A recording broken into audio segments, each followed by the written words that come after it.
construction.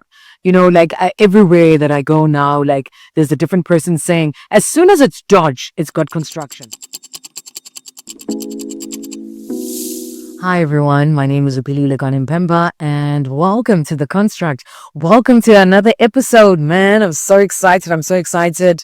But like it's a somber day a little bit. And I'm so glad that I have my face on. So I was able to sit down with you guys and actually have and do this video. It is very important for me to have this conversation today. I really went into this. I'm going to discuss pricing, and I'm going to have like a presentation that I want to do for you guys in terms of pricing and my pricing strategy. You guys know that we are not pricing here for tendering. Like, if you are tendering and you're just a tenderer, the strategy is not for you. If that's where you're going, then that's a different avenue. But here we decide and we devise strategies when it comes to how do you navigate built environment projects in a way that is able to fatten up your margin. That's the point. At the end of the day, in as much as we are contractors and we are trying this out, we are also doing this for the money. So it's important for us to understand our perspective and the way that we move in terms of the market and the things that we vocalize in terms of the way that the built environment projects are carried out. We can't expect that things are going to happen if we don't speak. I'm so glad for the people that I hear on my channel. I'm so grateful for all of you guys. So who is going to tell them? Who's going to tell them? Okay, I'm here. So this is a construction channel. I'll be the one. Our supply chain and our tendering system is literally choking young contractors. And I don't even think it's just about young contractors. I think just contractors in general.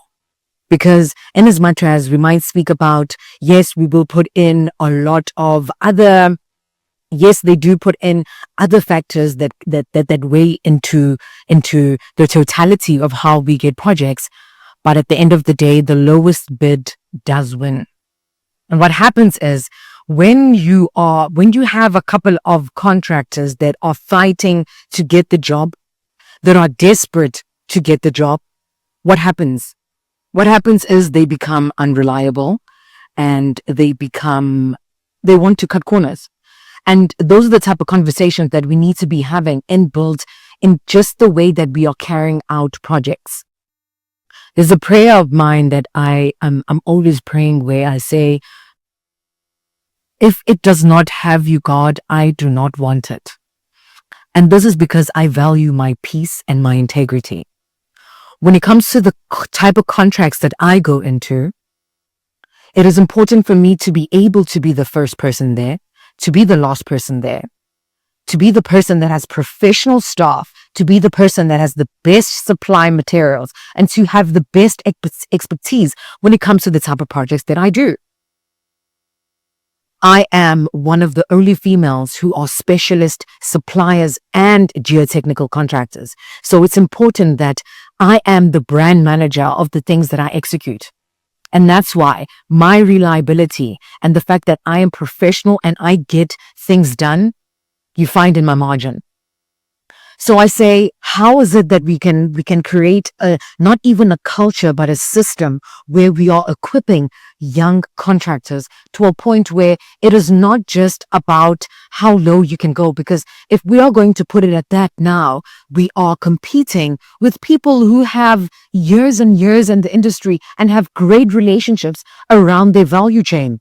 So how exactly are we expecting the SMEs to be able to perform at the same level for the same amount of projects?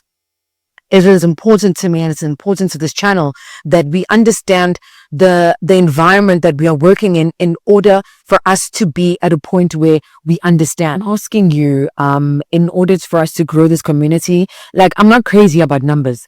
A person that knows me knows that I'm not a numbers person. I'm about impact and being understood in terms of the way that we move in the built environments as the entrance, as the younger folks, as academia, as the technical, as the specialists within the built environment. We have a different voice, and this is what this channel is about. the people that are in real construction. It's very important for us to differentiate ourselves from the people that are facading. Oh, it's a facade that they in construction. Like everywhere that I go now, like there's a different person saying, as soon as it's Dodge, it's got construction. Like once a person doesn't want to share what they do, automatically they're in construction.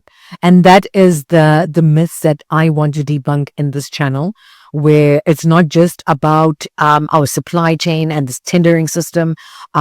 It's about really creating good value chains around our service provision within the built environment.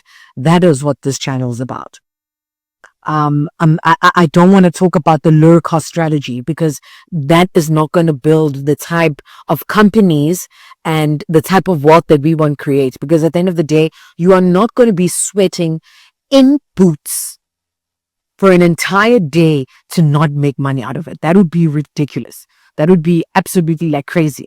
Like this notion, it's not a notion actually. It's actually like this, what is this English? This truth, or this, no, it's not a revelation, but people know about it, but like this thing of construction being high risk and low rewards is true. And that is because of how our systems are integrated. And those are conversations that we need to have, that we can't be in a space where you are literally trying to fight off sharks every turn. That is, you can't be in an industry that is going to be productive in that way, where you are literally choking the smaller entrants. That's apparently where a lot of the money is. But how is it that we can build them in a way that doesn't choke them, but also that puts them in the level of expertise that they can carry out in projects? So it's important for us to have those conversations. Again, I want to start doing my videos a little bit shorter. So that's why this one is going to be really short. I really want to drive up engagement. So I really want your guys' feedback in terms of just, like what I speak about, unless I'm talking about things that you guys don't understand. And if not, let me know how, because these are the conversations that we need to be having. Again, I want to start doing my videos a little bit shorter. So that's why this one is going to be really short. I really want to drive up engagement. So I really want your guys' feedback in terms of just, like what I speak about, unless I'm talking about things that you guys don't understand. And if not, let me know how, because these are the conversations that we need to be having.